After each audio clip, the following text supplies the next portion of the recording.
And our Vivek sir பத்தி சொன்னனால அவர் actually இந்த இன்டர்வியூக்கு வரதா இருந்தது.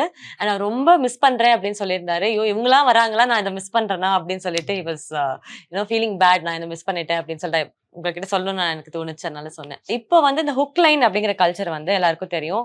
அது அங்க வாங்க. அவர் எக்ஸைட் ஆயிட்டாரு. ஸோ எல்லாருக்கும் தெரியும். அது முன்னாடிலாம் கிடையாது. முன்னாடி அழகா ஒரு 2 சரணம் இருக்கும், அது ஒரு பேட்டர்ன் இருக்கும். இப்போ மாறிடுச்சு. ஐ மீன் காலத்துக்கு ஏற்ற மாதிரி எல்லாம் மாற வேண்டியதா. இப்போ அது பிரச்சனை கிடையாது. பட் இது ஃபோர்ஸ் பண்றாங்களா? சம்டைம்ஸ் நம்மளுக்கு அது பண்ணணும்ன்ற தோணாது நம்ம எழுதும் போது. பட் அதை எப்படி ஃபோர்ஸ் பண்றாங்க உங்களை? ஒரு சம்டைம்ஸ் உங்களுக்கு அது எழுதணும்னு தோணுமா? ஸோ அது உங்களுடைய ஒப்பீனியன், அபிப்பிராயம் சொல்லலாம். நீங்க கண்ணதாசன் ஐயா இருக்கட்டும், வாலி ஐயா பீரியட்ல பாத்தீங்கன்னா பாடலா தான் பார்க்கப்பட்டுச்சு.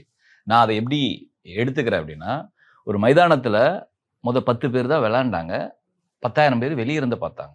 இப்ப 10,000 பேர்ல பாதி பேர் உள்ள விளையாடுறாங்க, 10 பேரோ 20 பேரோ தான் வெளியிருந்து பாக்குறாங்க.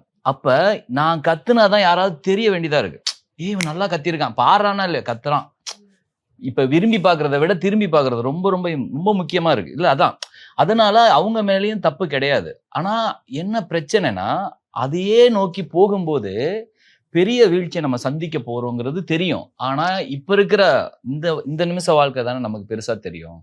அப்படி போய் ஓடுற ஓட்டத்துல நாங்களும் மாட்டுறோம். நாங்க மட்டும் மாட்டல, அவங்களும் மாட்டிக்கிறாங்க. அதான் பிரச்சனை. பிளாட்ஸ் எல்லாம் 12-15 லட்சம் சொல்றாங்கல்ல. அது வெளிய பாப்பப்பட்டி பிரிவு KIT காலேஜ் பக்கத்துல ஸ்ரீ பேபி ப்ளூ ஜேல just 8.9 lakhsல ஸ்டார்ட் ஆகுது. இதுதான் சரியான டெசிஷன். Call 9600 831182.